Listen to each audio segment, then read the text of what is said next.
because there are some aspects of the business that are always your responsibility. I talk about all the time that the two things that are always your responsibility is the health of the business and the culture of the business. Those are always yours.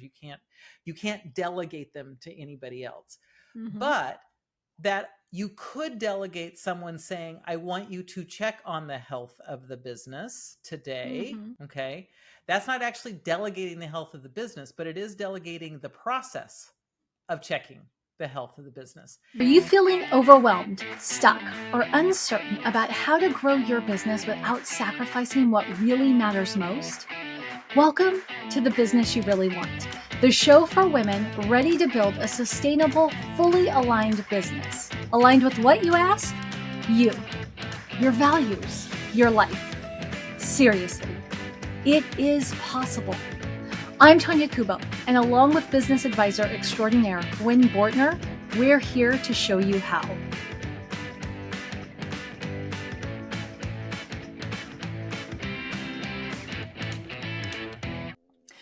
What if being the boss is actually holding you back from the freedom you started your business to achieve? Today, we're going to be talking about why letting your team manage you might actually be the key to unlocking the business you really want. I'm Tonya Kubo, joined by business operations extraordinaire Gwen Bortner. And Gwen, today's conversation is going to be about how we as entrepreneurs love to resist the structure we so desperately crave in our businesses. And this is something you and me talk about all the time. And I feel like it's high time we bring the conversation to the show. So Gwen, what I want you to do is I want you to kick us off, and I want you to tell me and our listeners, why is it you think business owners resist being managed by their team so much? I can give you the absolute example. One of my favorite people and great client has said to me when we bring this up, but they can't make me. I'm the boss. I won't be told what to do. I won't be told what to do. And she makes all the great faces and does all the things.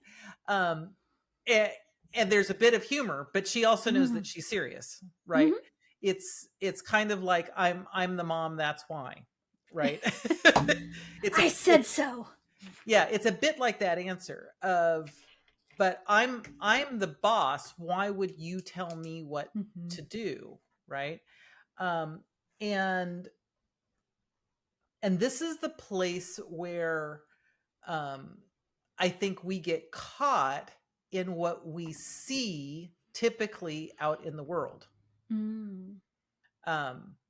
If you think of a CEO of a giant company, there's really not very many people telling them what they can and can't do. Now, if they do, often they have a board who actually is their boss, right? But it rarely is coming much up from below. It's usually coming down from the top. Now, they may ask for input. If they're smart, they're asking for input from the people that report to them. But rarely are they the ones being held accountable by those people.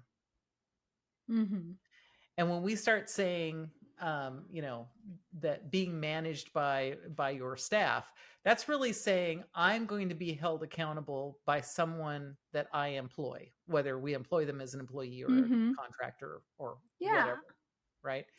And it feels backwards because that's not how we've seen the hierarchical structure work. And I think that's as much of the resistance as anything else. I mean, I think that's a huge piece of it because we've just got this kind of mental framework that we all work from.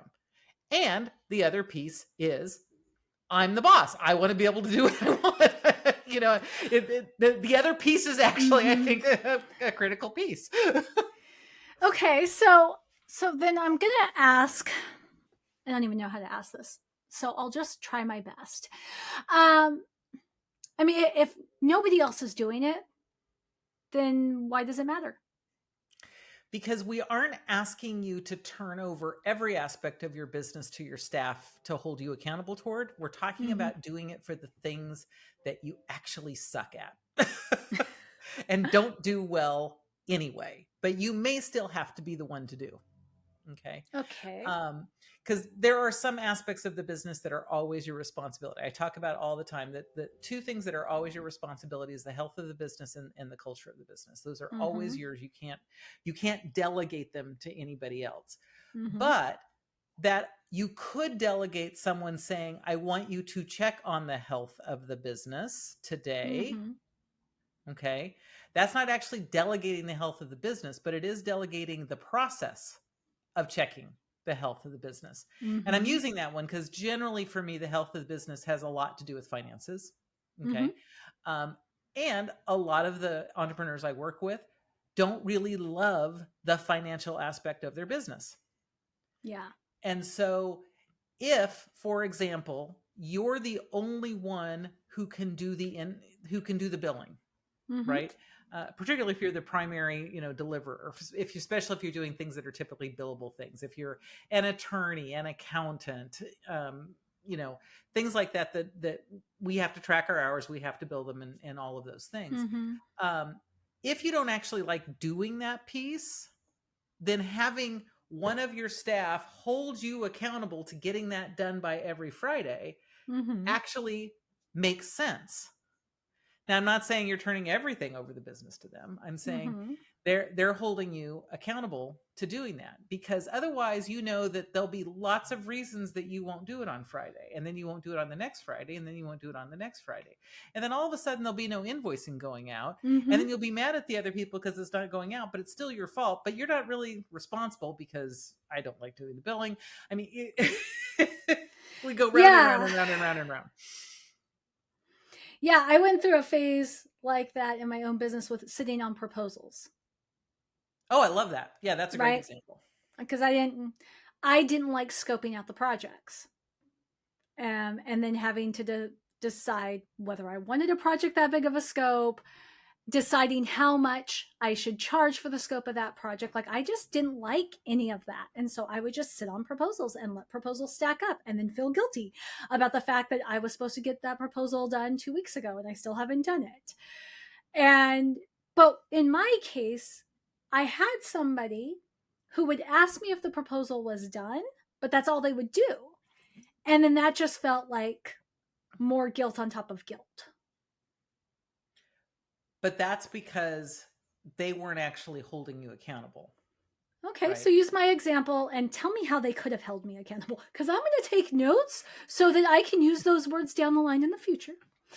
So there's two aspects of this. First is you have to be willing to be held accountable to getting the proposal out. Okay, and what is being willing to? Okay, actually, this. Tell me both of them, and then I want you to drill into each one individually. Okay. So that's the first piece, because if you're not willing to be held accountable, if you don't actually care, really, Mm-hmm. then there's nothing anyone can do, right? Because Okay. The final result always is you're an independent human being. Mm-hmm. You get to do what you want. Right. I can't make you, particularly Yeah. if I'm working for you, right? Mm-hmm. There's nothing I can do to make you. The other is in that really being willing to be held accountable is then being held accountable. Mm-hmm. And being held accountable means that I will respond. And that means that the person is asking enough of the right questions and is able to work with you. So if I was that person, for example, it would say, Mm-hmm. did you get the proposal done? No, I did not. What is there a reason that it hasn't been done? Is there something that you need that you're missing? No, I'm not missing it. Is the reason you're not getting it done is because you don't actually want to do the work at all?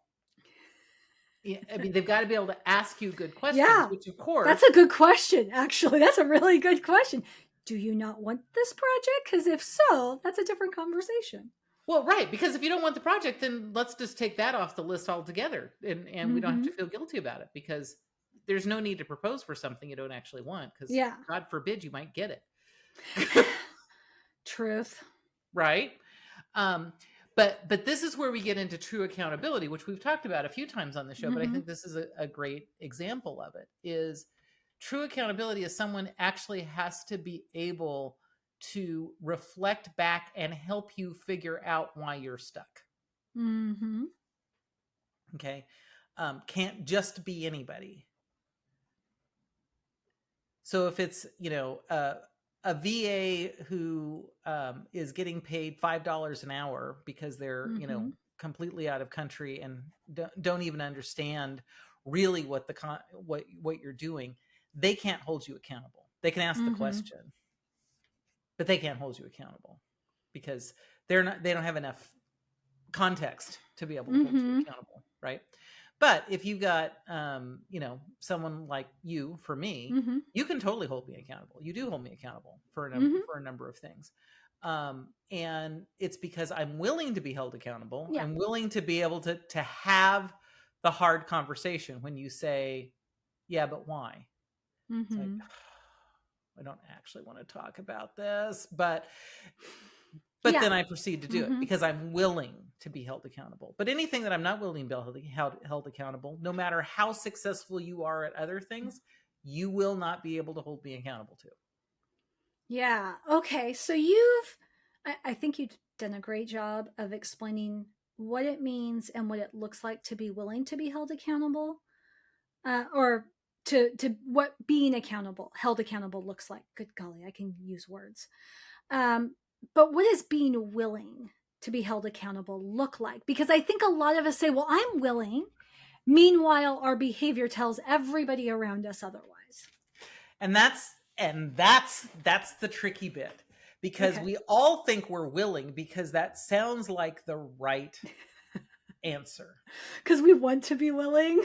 Because we want to be willing. Yes, that is exactly it. Because that sounds like the right answer.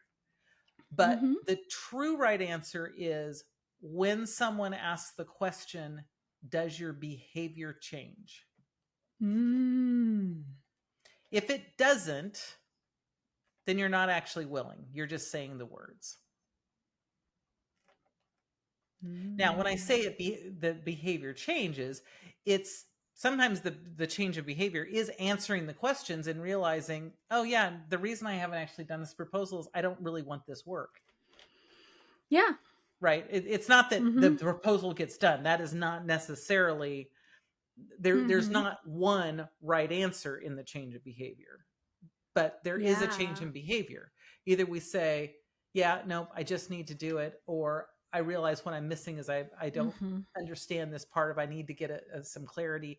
Doesn't matter, but that the accountability conversation actually creates some new action. Okay. And if there is no new action, then you're not actually willing to be held accountable. Got it. Oh, this is good. This is good. Okay. Action.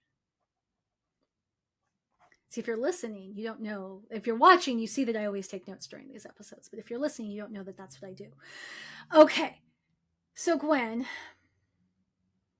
I'm curious off the top of your head if you have 2, 3, you might have more, but 2 or 3 just common places where leaders resist being managed or held accountable by their team.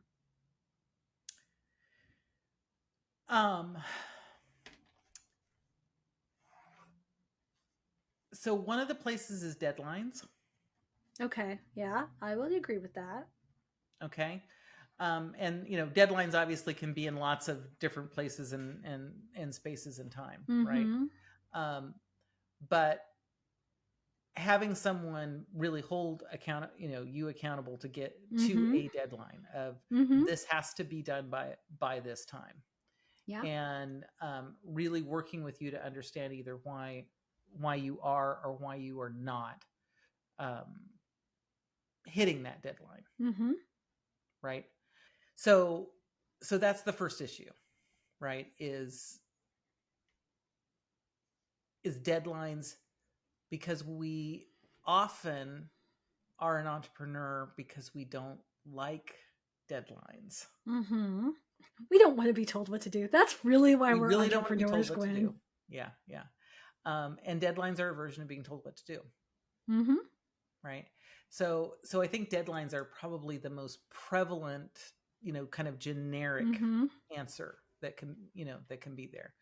Um, the other that's related, I think, and this is where I think we start, getting specifics, is down Mm-hmm. to, are you not getting your invoicing out on time because you're not doing the piece you need to do? Are you not Mm-hmm. um, uh, getting bills paid in a timely manner because you're not doing, writing the checks, whatever the process can be? I think there's almost always some areas, unless you really love the finance aspect of your business, there's Mm-hmm. almost always something in the very generic bookkeeping, accounting department that is another place that people don't want Mm-hmm. to be held accountable to. Um, because often that's a place where it's like, I don't really want to look at these numbers. I don't really want to pay attention to this thing. Mm-hmm. I don't want to feel like I'm in business because I love what I do, and I don't want to feel like I'm, all salesy and grabby after money, even Mm-hmm. though there was an agreement to trade to trade your service for money, right? I mean, Right. there could be all sorts of weird mind stuff that's going on there. But the other always is the thing, almost always, whatever the thing is that you least enjoy. There's always some aspect of your business that you least enjoy. Mm-hmm. And those we also typically uh, resist being held accountable on, because it's hard for us to do. Mm-hmm. And we're always kind of, I think, waiting for that perfect opportunity, or when we actually feel it, which is never going to come. Yeah. So, well, and I also think on the finance part, um, and I'm sure that there are listeners who are way more evolved emotionally than I have been in my past. I think it also comes down to, when you don't know what normal is, you don't want to look at your numbers because you're afraid to confront failure. Like, I'm working so hard, I don't want to see that it's not for anything, and blah, blah, blah, blah, blah. I think that's another piece that comes in with numbers. They end up being very emotional, even though numbers aren't. Right. Numbers are just data. The other thing that we've talked about in the past, and I wonder how common this is as a resistance point, Gwen, is taking on more work. Because I see that, right, where there's a staff member who's just like, no, no, no, we are full. We're at capacity. We can't do more. And the boss says, oh, but we can. Or, but you don't understand. They're willing to pay triple. Yes. That's an accountability piece where it is, it's a weird version of scarcity mindset. Doesn't sound like it when you say it, Mm-hmm. but it's a weird version of scarcity mindset, which is, I've got to take everything that comes my way. Okay. And if I don't, what's happening in the background is nothing's ever going to come my way again. Mm-hmm. Right. Another version of that, which is different but yet definitely along the same lines, is taking the client that is not a good client. Right. Or is contrary, right? Is like becomes a unicorn. Yeah. And you don't have a model in place for that. Yeah. Okay. Yeah. That's another version where often someone else can see, it's like, this is not a good fit for the business that we're off, but we can do it. Well, yeah, because most people that have entrepreneurial businesses are really smart, and generally they're hiring also really smart people, which means there's a whole lot of things that we can do. Yeah. Whether or not we do them well and can do them consistently is a whole different conversation. But we get caught on, but we could. Mm-hmm. It's the other version of, I repair roofs, and now you've asked me to fix a gutter, and of course I could fix a gutter because it's attached to the roof, but now I've got to get a whole new set of stuff, right? Yeah. And having your employees say, yeah, but we don't do gutters, we do roofs, is another one of those accountability things. I think all of those fall in that same category. That's another great example of a category. Okay, so I mean, I think we just came up with like three really good ones. How do how does resisting management, like from a CEO perspective, how does resisting my team, I don't know of another way to put it, hold me accountable? How does that create bottlenecks in my business? Um, it doesn't necessarily create bottlenecks, but it definitely uh, minimizes the chance for effectiveness. So Okay, so say more about that. it could create bottlenecks, right? Mm-hmm. But it's usually more about overall effectiveness. And Mm. that often means there's lots of little bottlenecks, but it doesn't necessarily mean like there's this big bottleneck of the Okay. whole thing. And that's why I'm resisting using the term bottleneck, because often we feel Mm-hmm. like if we clear the bottleneck that it's all good, and it's like, yeah, that may not be the case. um, but it does reduce effectiveness, because now you're putting energy in Mm-hmm. trying to do the thing that you're resisting to do anyway. Mm-hmm. Right? So now you're putting energy onto both sides of the equation.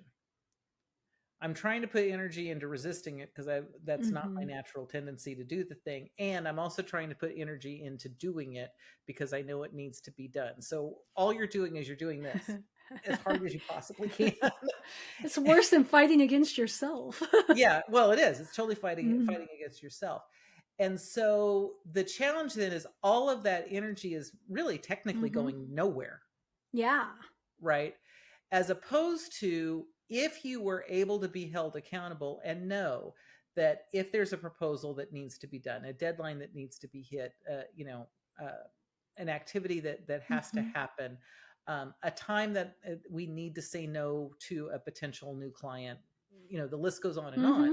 That someone that um, it doesn't take a lot of energy for can raise the flag and say, hey, this is one of those times, and that you're just going to trust them as much as you possibly can, then all of that energy that was going against itself and Mm-hmm. going nowhere can be used for something else that's way more productive. Way more productive. Okay, so one benefit of letting your team, I'm sure the polite thing to say is, a benefit of letting your team lead. I'm going to say a benefit of letting your team boss you around. Because I know as a CEO, that's what it feels like, right? It feels like they're bossing you around, and that's what you don't like. Right. Um, but one benefit is that you actually free up energy to direct into more productive areas. And things you like doing. Yeah. So what else? Well, what other benefits are there? So if I'm sitting here and I'm just like, you're not the boss of me, you can't tell me what to do. Like, give me some other benefits I can use in self-coaching. Like I can say, okay, but if I do this, then if I let them take the lead in bossing me around here, then I have more time and energy to do this other thing. What other benefits could there be? The other thing is it almost always results in improved profitability. I'm not going to say improved revenue because sometimes it's not, Mm-hmm. but it's often improved profitability because um, they're we're doing what I call straight line behavior. So instead of Mm-hmm. wandering around, we're just getting right to the point, doing the thing, and that's saving a whole lot of resources. So there's the energy resource, but there is undoubtedly a whole lot of other resources. It may be other people on the team's time.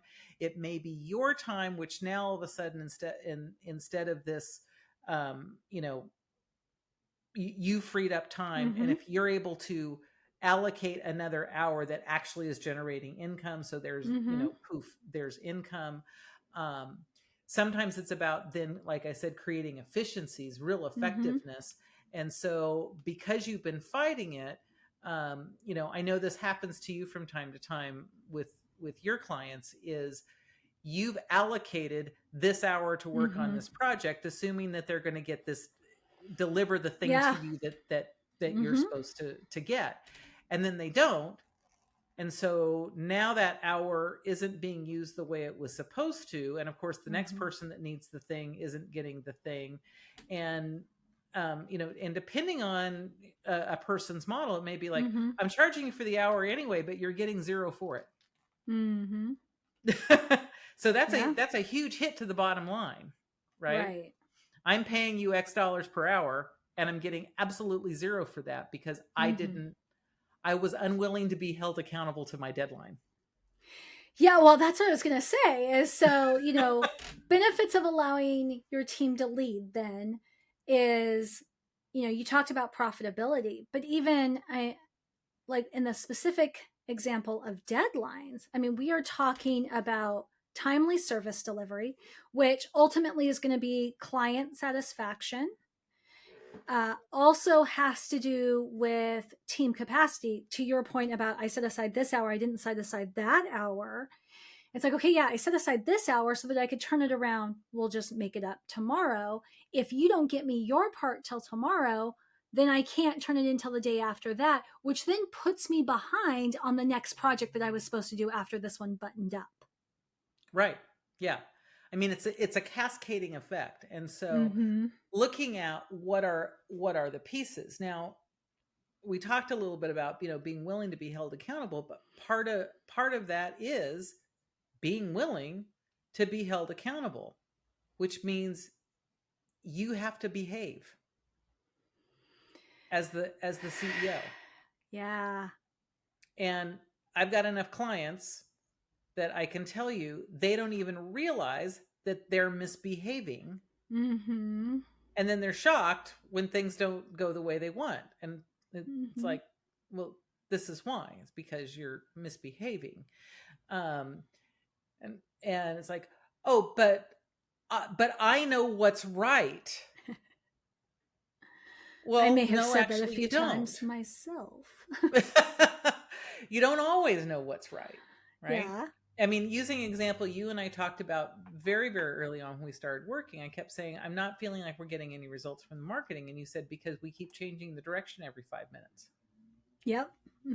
I did say that. And then I believe I said to you something close to, I consider it your job to tell me when I'm doing that. You have to hold me accountable. I think that these things all line up. Right. And I don't know if any of your other clients have ever said that to you, to say, you've got to hold me accountable because I don't actually think I'm doing anything wrong. I don't think I'm actually changing the messaging or anything else. To me, this feels like all the same message. And you're like, oh my God, it's not even close. Well, right. If I knew that, then I wouldn't need you. Yeah, that's interesting. Okay. Right. So this is that example of, I have to be willing, and I have to be willing to follow the rules. Yeah. And so not too long after that, if I would talk about something, it's like, I would always ask, does this throw off of our marketing plan? Yeah. Yeah. Okay, that is a good example. What I would say though is, again, right, like you said, well, that's what I have you for. And it's like, okay, yeah, but I'm still learning, right? Like I'm still learning how to work with you and all these things. And after that conversation, I think this is important to point out because I don't think you always recognize this, Gwen, but you then took ownership of checking in. When you had an idea, you would then say, okay, I have this idea, but you need to tell me, does this throw off the strategy that we're in play? Because to me, it's the same thing, but maybe it's not. And then we could have that back and forth conversation. So again, I don't think you realize in this specific example that you came to the table much more evolved than the average CEO that I've worked with in that regard. But I also knew that I had given you authority at any point that I would say anything, that you would say, wait, we need to figure out how this fits. Yes, and that's around the time that you would bring up an idea and I would say, like, you know what, Gwen? That's a great conversation to have 6 months from now. Can we write that down and have that for 6 months? And then you would say, hey, we said we were going to have this conversation in 6 months, Tonya. It's been 6 months. And it was a really good I will say, partnership toward a shared goal. Here's where I want to take our listener, though, because I know that we've got people listening who are just like, yeah, that all sounds fine and good, but how? How do I do that? And, it would be easy to say, well, you just do. But because this is something that you have worked with so many clients on, I am curious if you have advice on how do you create a system for this two-way accountability that's healthy, right? Because that's the other piece of it, is it's healthy accountability. There's no shame, there's no judgment. To your earlier point, it's, did you do the proposal? No. Okay, so what is it that's getting in the way of not doing the proposal? Is it that you don't have enough information? Is it that you don't want the job? Not you didn't do the proposal, but you said you would do the proposal. You were supposed to do the proposal 2.5 hours ago. Very different. I mean, honestly, you're asking the same question. Why didn't it get done? But you're asking a totally different way. So when I say healthy two-way accountability, that's what I'm talking about. Yeah. So the first is the other person has to know it is their job. Okay. Right. And that was an example of, when you said, well, because of this and this, and it's like, it's your job to tell me when it's not. I mean, I made that really, really clear. You've got to tell me when it's not. I have given you now authority to do that. But then the other piece is, like I said, you have to be willing. So the first time it happens, as the CEO, you need to not get defensive. First thing. Because if you get defensive, they're going to put their guard up. Right. They're going to be like, they asked me to do it, I did it, and then I got my hand slapped. Exactly. So you've absolutely got to not slap their hand, right? And being defensive is very much a hand slap, right? There'll be a point later on that you can get defensive when, you've had a bad day, and they'll be fine with it. I know there's more than once I've gotten defensive with you, and you're like, yep, she's just working through some stuff. Right. But not early on. Yeah. Right. No, not early on. So, yeah. Yeah. So you knew that wasn't normal behavior, right? So that normal behavior was to say, oh, right. And then the other is realizing, will they be able to ask the right questions? Like, do they have enough knowledge, skill, experience, all of those things? And if not, then you've got to start the conversation to say, I haven't. Let's talk about why. To help them start hearing the questions that need to be asked of you. Right. If you're lucky to have someone who can ask good questions, which obviously I have with Tonya because she asks me questions all the time, it makes it easier. But you don't always have access to that. I have not always had Tonya. And so in those cases, I have to ask myself the questions. And if you want to train them, you need to ask the questions with them in the room.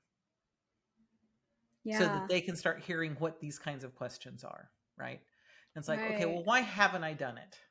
Let's talk about why I haven't done it. One of the phrases that I recently learned from being in a room with Chris Voss was, instead of asking why, say, what has prevented me from? Why sometimes gets us into a defensive posture. But what has prevented me? Gets it about the thing, not about my emotions around it, right? What has prevented me from getting, we'll use the proposal. What has prevented me from getting the proposal done? What has prevented me from getting the proposal done? As soon as you start asking that, you start saying, well, the reason the proposal didn't get done is I ended up in the hospital for 3 days this week. How we do it. Right. Okay. So that's like, so what would prevent you from getting it done next week? I don't think anything. Okay, great. Then the person who's holding you accountable can say, so I can tell them there'll be a proposal coming next week? Right? Yes. Right? Because that's the other piece of the accountability, is that it's keeping the communications open. right? And allowing them to keep moving forward. So, for instance, if your proposals end up needing to have, you know, a meeting scheduled in person with a slide deck that someone else prepared, I mean, like it could be like a big thing. I know yours don't, but pretend pretend like it did. But I'm sure somebody's does. Yeah. Well, then the thing is like there's 3 other people that need to be updated in the chain. Yeah. Right. And that's part of what the accountability is to say, so, person X was going to have a week to get the slides done. But now they've got 2 weeks, so they may want to, switch some work around. Someone else needs to schedule the appointment, but they need to not schedule it this next week. They need to schedule at least a week after the proposal's been done. I mean, it sets into a chain of events. And so part of that is allowing for the communication piece of it. Yeah. Right. Because, and it can look, it's often things like we feel like, oh, it's our problem. So, invoicing is another classic one that I find a lot of people need someone else to hold them accountable for. I was going to say, this has never been a problem I've had. I have to say, I'm always shocked when I hear it, but it comes up way more often than I would expect. Okay, then I'm glad you brought it up, because I'm like, really? Because I've had a lot of problems as a business owner. That's just not one of them. Yeah, no, I know, but I've heard that, and sometimes I think it's because people don't want to feel like they need the money, right? That invoicing is saying I need the money, right? And the problem with that is it's like, yeah, but it's only my problem because it's my business and it's all those things. But at the point that someone else is trying to pay a bill on your behalf, now it becomes their problem. Yeah. And now it becomes a scramble. Maybe you've got money you can transfer or do whatever, but all of a sudden now it becomes somebody else's problem. So back to it's the pieces that we're not naturally doing. And having someone who's willing to, if not ask the good questions, at least help you brainstorm through them a little bit. Yeah. Okay, let me just take us from the top, because I feel like this is an example. This is an episode where, while we give some pretty practical advice that any listener could implement, it is not easy, and it will not be implemented overnight, and it may not even be implemented in a month. So I think it's important to set that expectation, but I also think it's important to kind of summarize with the understanding that this will take time. This did, you and me, just in that marketing strategy example, like, did not button that up probably for 3 to 6 months. Right. Yeah. We made incremental progress toward it, but it was not what I would say solved for several months. Well, and technically it's still not solved, because every once in a while something comes up and it's like, oh yeah, okay. Yeah. But because that is now our process, it's not a problem. Yeah. Yeah. Well, and I would say, now we have that healthy two-way accountability established. We both know what role to play in the conversation. So when, kind of going back to the topic at hand, which is really the power of letting your team lead. It's like you are the boss and you are getting in the way right now. We've covered, the common resistance points, which I love that, we talked about a few examples, and it really came down to, though, are you willing to be held accountable? Really willing. What it looks like to be held accountable, so that you can recognize that when they're trying to do it.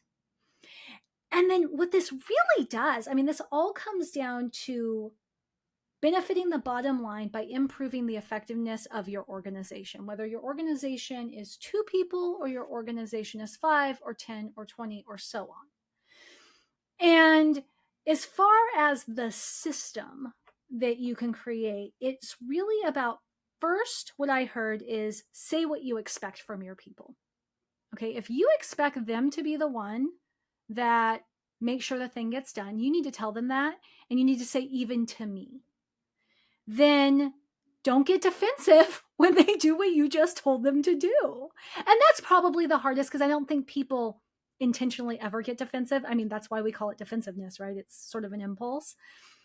Well, and Do you want to to say a point something of on that? that, yeah, to the point of that also is as much as possible go the opposite way, which is reward them, congratulate them for doing it.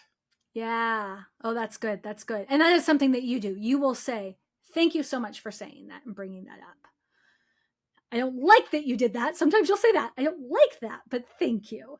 So say what you expect. Don't get defensive when they do what you just told them to do. Then the next one, and I think this is going to be the hardest for anybody who isn't used to this process already, which is then evaluate whether they have the skill, the experience of asking you effective questions to figure it out. Because I think sometimes we don't even know how to ask ourselves the questions. So how could we evaluate what they should have asked us?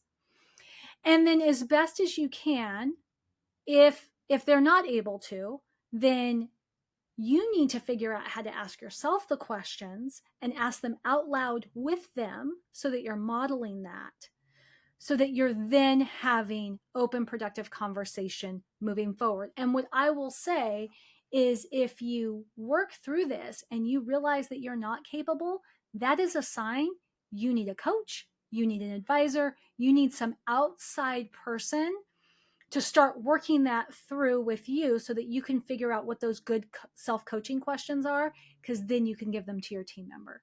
Anything else you would add to this, Gwen? No, I will say, I'm going to reemphasize, this doesn't mean that you're no longer the boss. It just means that they're helping you be more effective in the areas that you are naturally less effective in. All right. Well, thank you so much, Gwen. I think this is an episode that I can see myself listening to several times, even though I hate the sound of my own voice, because I think there's some good reminders and some practical tips. And like I said, I think it's going to be a layering process. This is a thing that, listeners, if you're going to try to do it, you're going to stumble a little bit. You're going to keep at it. This is one to definitely bookmark, or whatever the bookmark equivalent is for podcasts. And our time is over. Our time is up, and it goes so fast. But I will say that if you want a weekly nudge toward building the business you really want, you want to start practicing some of those fun questions in a very, very, let's say, low risk way. We have a premium newsletter that Gwen has thought up called Insight to Impact. And in that newsletter, once a week, Gwen will send you a thoughtfully crafted reflection question. It'll come every Friday. And the best part is that when you take the initiative to respond to respond to that conversation, then you get a response back with some insights that will help you take another step toward implementing positive change in your business. You can get details on that at everydayeffectiveness.com/impact. And until then, we'll see you again. Thanks for tuning in to The Business You Really Want with Gwen Bortner. I'm Tonya Kubo, reminding you that sustainable success is within reach.